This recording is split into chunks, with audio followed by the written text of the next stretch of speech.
So today we're going to do a little bit of a follow-up episode on Bolivia, and once again I have Taylor here joining me. Taylor, welcome to My Home is Special. Thank you for having me. Excited to be back. Cool, well, let's go on and get into it. Where do you want to start? So, I want to talk about what kind of surprised you the most about Bolivia, just specifically about where you visited. I want to know even more in depth, what was it that you saw? Because we talked a lot about last episode about kind of the things that you saw and what surprised you. So, what did you really like see?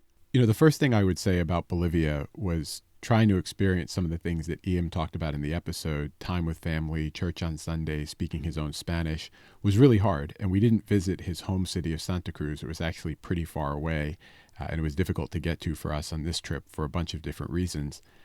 But Bolivia was really great. And I would almost tell people, if you're ever in the vicinity, visiting Chile or Colombia or Ecuador or Peru, you absolutely have to stop by Bolivia. And so now I'll answer your question. You asked what was surprising about it and what we saw. Like most cities, especially in Latin America, there are these giant plazas and people gather there, and there's a fountain and there's park space and there's just people spending time. And as a photographer, just people watching is always great. So it wasn't surprising. It was just what you do. What was strange or surprising to me was that our guide, when we were leaving Cusco, just kept telling us, when you get to La Paz, make sure you ride the cable cars. The cable cars. You got to see the cable cars. And I'm thinking to myself, there are cable cars in San Francisco, and they're basically like glorified buses that run up and down the hills. Why is he so excited about this glorified bus? Like, I don't get it. And so getting to La Paz was really tricky. You end up leaving Cusco at some late night flight. And then the flight from Lima to Bolivia, La Paz, it leaves at 3 a.m., which is totally crazy. And you get to the airport at like 12:30, 1 in the morning, and it's just hopping. The restaurants are open, people are out, kids are running around. You're like, what is happening here? But when we arrived, I was miserably tired, and there was fog covering the whole city. So you sort of drive in the dark and you're groggy anyway, and we just went straight to our hotel. And then around 11 or noon, we got up for our sort of city tour. And one of the first things we did was ride the cable cars. I was like, oh, cool. I'm going to get to see why this glorified bus is so amazing. And I couldn't have been more wrong. It turns out that when you see La Paz during the day, it's almost like this giant crater. So you picture like this huge crater, and the city is built inside of it. And from the top of the crater, you can almost see the whole city, like a full panorama of just buildings and houses and just stuff. But what that means, it's really hard to have a train system. Like a lot of old cities, the streets, it's not a grid like Chicago, so you can't really have buses because traffic is terrible. And you can't go underground because of all the seismic activity, I assume. And so what they did was they built this network of cable cars. Like when you're at Six Flags and you ride the cable car in the sky from one side of the park to the other, their public transit system is a series of different lines, just like we have here in Chicago, but they're all different cable car systems. And it was like shiny and new, and you can literally go to the station and you hop on this little cable car. You might share it with someone else. You might have it to yourself and just ride from one station to the other. And it was just like the subway, except you're like riding, a couple hundred feet in the air above the city. And while you're riding this public transit and you see people commuting to work and just going about their lives, as a tourist, you're just getting these awesome panoramic views of the whole city. And we went from one end of one line and then hopped on the end of another line and rode that one all the way to the end at the end of our day tour so that we could get back to our hotel. And it was just so cool. Like, it was like the coolest thing I've seen in any city that I've been to. And I know it's the sky ride like you see at Six Flags, but this was like the same way the L is here in Chicago. The sky ride was to people in La Paz. And it was just really neat. And it was neat to experience it as a tourist because, again, it wasn't a tourist attraction. It wasn't like a double-decker bus where you're hopping on and hopping off. It would be like somebody coming here and just hopping on the L to see the city from the train.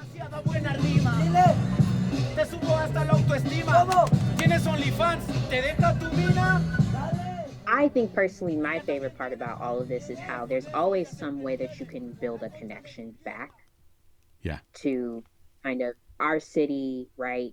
Our culture, just being Black.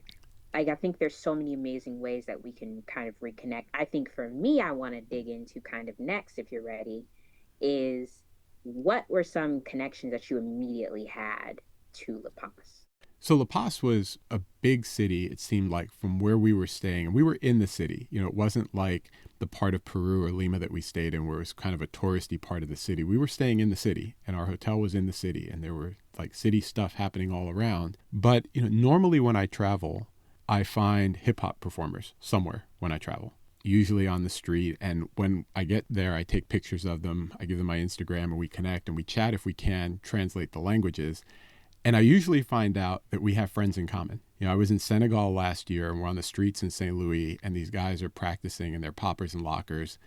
And I hop out, I take pictures and I start talking to them. And we have friends in common. We know the same photographers. We know the same dancers from the community. And I'm thousands of miles away from home. And we're both talking about somebody that's thousands of miles away from where we were standing in that moment. And so I always find hip hop performers where I go. And we were going out to dinner one night. And we walked by one of the squares and there was all kinds of stuff happening. I mean, they literally, Taylor, they had some kind of weird dance class thing happening with choreography that was ridiculously repetitive. They had two, like, looked like high school marching bands performing in the same square at the same time as the music and the dance practice was going on. But I heard a bass line and I was like, wait a minute, that's not them. And I know hip hop when I hear it. And so I saw like this crowd of people standing around. I was like, Tosh, I know you're hungry, but you know, I got to do what I got to do. And so I go over and it's not dancers. It's not B-boys and B-girls. It's an MC cypher and they're battling like verse for verse. And there's like 15 of them going at it. So I took a few pictures, took a few videos. We went and ate dinner. And on the way back, they were still there. And I was like, well, it's early. She's like, I'm good. I ate. Like, do what you got to do. And for the next hour or so, they were battling back and forth. I'm like in the cipher. I'm recording video. I'm recording audio, some of which people are hearing in the background now. But I'm just taking photos and the reactions, the energy, the attitude, the mannerisms, I could probably understand 10% of what they were saying, but I know battle rap when I hear it. And it was dope as hell.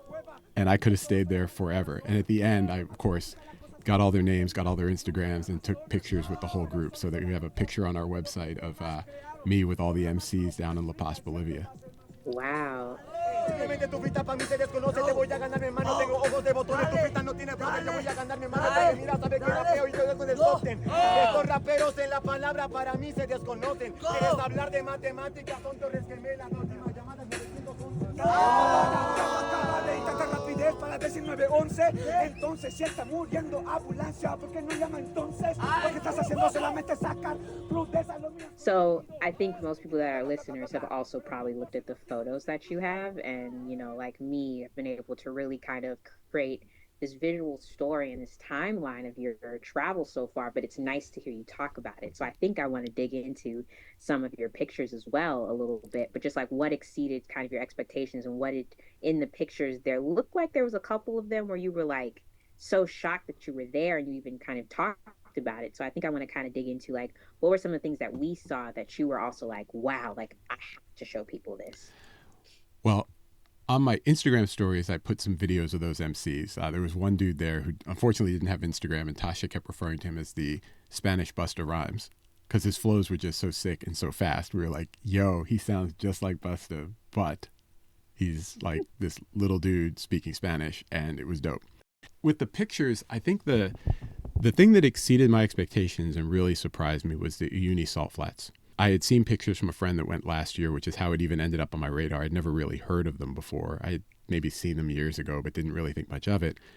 And because of his pictures, I had like huge expectations of what they would look like.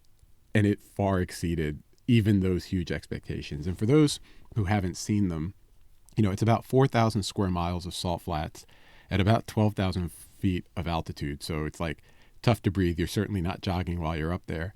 And it was formed like thousands of years ago when these lakes dried up. But the result is that you have like this massive, like if you drive out far enough, just like 360-degree horizon, you can't see anything. And it's just flat salt. And it looks like sand, but it's just salt. And during the rainy season, it gets, depending on how far in you go, apparently it gets pretty deep, but if you don't go too far in because it's so flat, you get like this like 1 to 3 inches of water that covers the entire white salt plains, the flats. And when it's not windy and not stirring up the water, you get a perfect reflection from the water on the ground with the sky and the horizon. And since there's really no mountains, no trees, no vegetation, no animals, you just get like this bizarre, like everywhere you look, the horizon from the sky to the ground just blends together. And I just didn't anticipate how amazing it would look, and how big the sky was, and how the reflections, and we had fun taking photos. And at one point he pointed out there were flamingos, and so I was like, I'm gonna go take pictures of the flamingos. He didn't want to drive the car all the way over, so I just got out and just started walking. And I probably walked a kilometer or so away from the car and was totally disoriented. Like when I turned around to go back, I didn't know which car was ours, so I didn't know which way I was supposed to be walking. And there's no landmarks because there's nothing on the horizon. It's just the sky. And luckily, I kind of remembered that there was one group to the left of us, so we must have been the second. And I just started walking back towards the second truck from my right. And luckily, that was the right one. But it's just surreal to be out there. There's barely any cell phone coverage. There's no water. There's no bathrooms. It's just the salt flats, you, the sky, and your thoughts. And we were fortunate enough to have a couple picnic lunches out there on the salt flats and really enjoy it. And that was probably the highlight of the first part of this trip. It was just an amazing place, and I've never seen anything like it. And thank you for not only talking about it, but also visually letting us experience it as well. I think I speak for everyone. I say those are some of my favorite pictures so far. Que nunca descanses y cuando estés feliz en la vida sea GTA y te caiga un panzer. ¡Ay! O vos ya te caen panzers. ¡Tiempo! Well, to end this off, I'm always going to ask it. You're a storyteller. I'm a storyteller. I want to hear a good story that you would stand on stage and tell us. So it's funny that you would say that, because this week I shared sort of a bit of a short version of this story. But look, when we decided to go to Bolivia, our tour operator told us, you need to get a visa. They're pretty strict about things. So you got to do all this paperwork. You got to bring X, Y, and Z with you. So we were prepared to sort of deal with getting into the country. And when we landed at the airport, again, it was like 5 a.m. We had been up all night and we had traveled to get there. It was a long day. And the guy was not interested in helping us get through the line. So it was like, he's irritated because I stepped in, he told me to wait, and I stepped back in, and he's like, okay, no, seriously, go stand over there. So I stand there. Everybody on the plane gets through immigration. We're there with one other person waiting so that he can process our visas, which we did all the paperwork for online. And so he finally gets us through, but like, we're tired and miserable. We've literally been up for 24 hours. And now Tasha, when she travels, I like to joke and say, sort of travels like a newborn. She's got to eat like every 2 or 3 hours or there's going to be a problem. And so when she looked at the itinerary in days like this, she knew she had to pack some snacks. And so she packs all these energy bars and puts them in the duffel bag that we brought with both of our stuff. But because she's really well organized, she stacks them in basically like groups of 10, stands them up on edge, wraps them in plastic, puts them in a Ziploc bag, and then throws them in the duffel bag that I'm carrying through customs. So we get to the customs line. She drops her backpack and her wheelie on and goes through. I drop my backpack, my wheelie on. My camera gear always raises attention, but it gets through. And then the duffel bag goes through, and I'm about to grab it, and the guy stops me. And he goes, no, come over here. So I go over, and he's like, what's in the bag? And I'm like, I don't know. So I look, and I basically have these 2 bricks of tightly wrapped material inside my bag. So I take one out, and I'm like, these are energy bars. He goes, what about the other one? Now, I had been using them as like cushions for my gear because I had my recorder with me and some other stuff. So I had it like wrapped in plastic, stuffed inside a bag next to electronics at the bottom of my other duffel bag. And so, look, long story short, we basically get through when he realizes they're just energy bars, nothing major. But I was so irritated after dealing with the customs guy and now this, and I just want to go to the hotel and take a nap. I nearly looked at him and said, bruh, how many people do you catch smuggling drugs into Bolivia? Like, what are we doing here? So I resisted the urge to do that, and we got through, and I told Tasha, from now on, you carry your own stuff through customs before I get pulled aside. But the crazy part, Taylor, is that a week later, we're meeting our tour operator in the northern part of Chile. And so we have to drive from the Salt Flats, which is a really remote part of the country. You don't see a lot of people.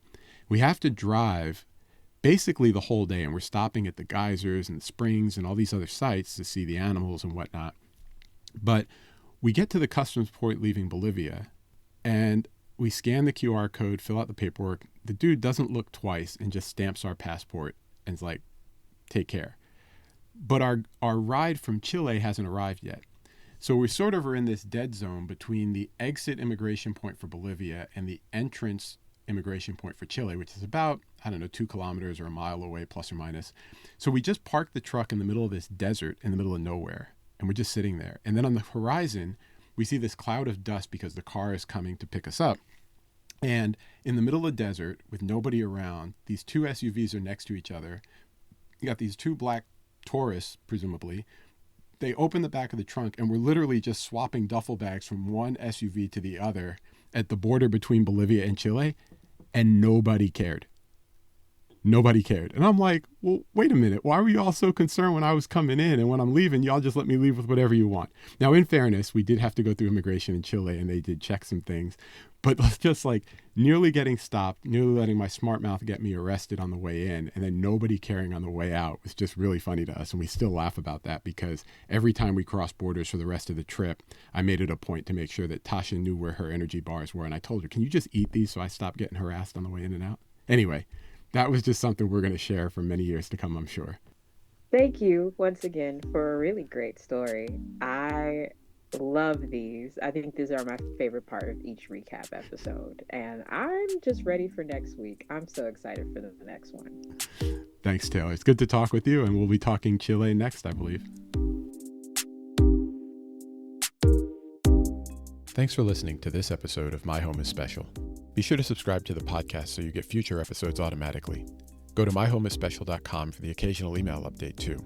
That's where links to photo galleries and a few other surprises will live. Be sure to follow KBev Photo on Instagram for behind-the-scenes footage during our journey, and it'll be in the stories. If you just want the photos, go to kbevphoto.com. There's a lot else on there to explore. For now, this is Keith, aka KBev, signing off. Peace.